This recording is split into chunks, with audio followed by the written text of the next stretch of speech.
एक समय की बात है, बादशाह अकबर रात्रि भोजन के बाद सोने के लिए गए।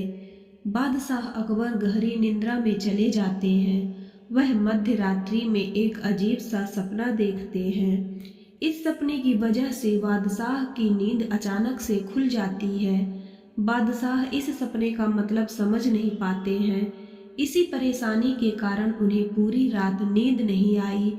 सुबह बादशाह अपने दरबार में जाते हैं। बादशाह अकबर ने उनके मंत्रियों ने उनकी परेशानी का कारण पूछा।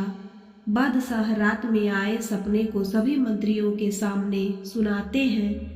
रात को मैंने एक अजीब सा सपना देखा जिसमें मेरे सारे दांत टूट जाते हैं, पीछे सिर्फ एक दांत ही बचता है।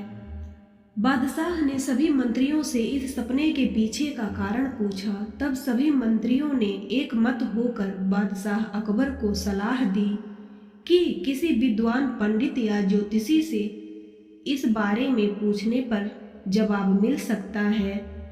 बादशाह ने अपने मंत्रियों की सलाह मानते हुए तुरंत बड़े बड़े विद्वान ज्योतिषी को सभा में बुलवाया और अपनी सारी परेशानी ज्योतिष को बताई।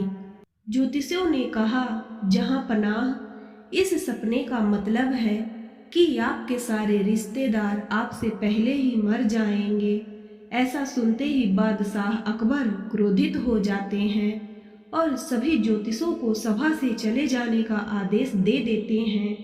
बादशाह अकबर ने बीरबल को सभा में आने का आदेश दिया। बादशाह अकबर के आदेशानुसार बीरबल सभा राज दरबार में अपनी उपस्थिति देते हैं। बादशाह अकबर बीरबल से पूछते हैं, बीरबल, इस सपने के विषय में तुम्हारी क्या राय है? कुछ समय सोचने के बाद बीरबल जवाब देते हैं, हुजूर, मेरे अनुसार इस सपने का मतलब तो बहुत ही अच्छा है। आप बेवजह चिंतित हो रहे हैं। बादशाह खुश होकर बोले, अच्छा, तो बीरबल जल्दी बताओ इस सपने का क्या मतलब है। बीरबल सपने का मतलब बताते हैं कि आपके सभी रिश्तेदार में आप सबसे अधिक और लंबे समय तक जीवित रहेंगे। यह सुनकर बादशाह अकबर बहुत खुश हुए। वहां सभा में बैठे सभी मंत्री बीरबल से पूछते हैं कि सभी विद्वान ज्योतिषियों ने भी तो यही कहा, फिर बादशाह क्यों गुस्सा हो गए? बीरबल ने कहा, किसी भी विचार को बोलने की अलग अलग शैली होती है। किसी के सामने बात को सही तरीके से बोलना चाहिए। इस कहानी से हमें क्या सीख मिलती है? किसी भी समाचार को बोलने के दो तरीके होते हैं।